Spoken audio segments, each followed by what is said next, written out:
Hey everyone, today I've got The Night Before movie review. 'Twas the night before Christmas, and in this review, I forgot to wear my ugly Christmas sweater. How about you?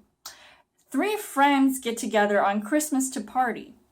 Will the night run smoothly, or will this turn out to be another stoner comedy? As far as the story goes, this is a movie that came out last year, and I'm actually just getting around to seeing it because I was putting it off for the longest time, and I was really surprised at how funny it was right off the bat. Now, you kind of have to be a fan of these guys, and most particularly Seth Rogen, for basically coming up with these same type of movies and putting together all these different types of comedic situations together and just doing it in the most hilarious way and unexpected way, so you never really know exactly what's quite going to happen in these type of movies. And I have been a fan of other comedies that he has done, though I feel like he has been dropping the ball lately, even though there are a few favorites of mine, like This Is the End, and Knocked Up, just movies like that. And this movie, I feel like it has a different vibe to it because it's bringing out that Christmas spirit. So I was thinking, well, maybe this is going to turn out to be kind of like Eight Crazy Nights, but Adam Sandler is like nothing compared to what Seth Rogen can do. But I guess everybody has their own opinion about who their favorite comedic actor could be. As far as the casting goes, you've got Seth Rogen, who plays this guy who obviously he's letting his Jew out completely, and he always seems to portray this type of character in every movie that he's in. I feel like it's a good way for him to stand out from other people, and maybe some people will understand, if he does crack any like Jew-related jokes, and it's not, bad that he does happen to put it all out there. He does get pretty funny. Like, I remember that one scene as soon as he started talking to these two girls and he was like, have you ever seen The Shining? And it's just like things like that.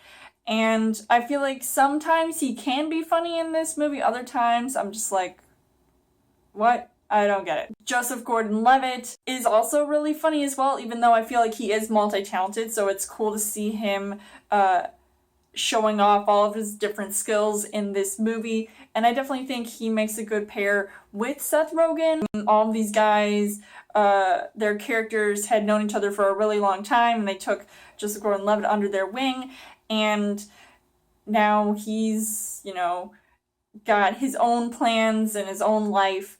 So I think like that's really cool to see here. Then you've also got Anthony Mackie, who apparently is this like really popular guy. He must be into sports or something because everybody seems to love him for that. But maybe he's got a few secrets that people aren't aware of.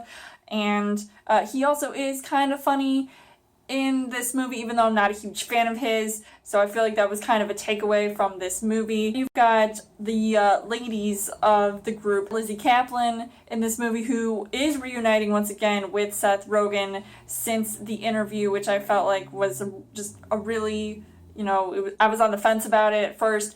And then you've got Mindy Kaling, who was in This Is the End, and obviously, I love her. I think she's really funny, and she's like got this different and unique style of comedy acting. So I really love that. And then you have Michael Shannon, who just randomly pops up in this movie, and I feel like he kind of represents this guy from It's a Wonderful Life because it's all Christmas related, but in a sort of stoner sort of way, so it's adding a new twist to it.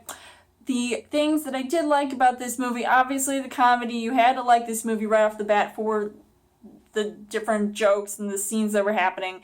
And I was thinking all the different cameos in this movie I thought were really crazy, like Miley Cyrus.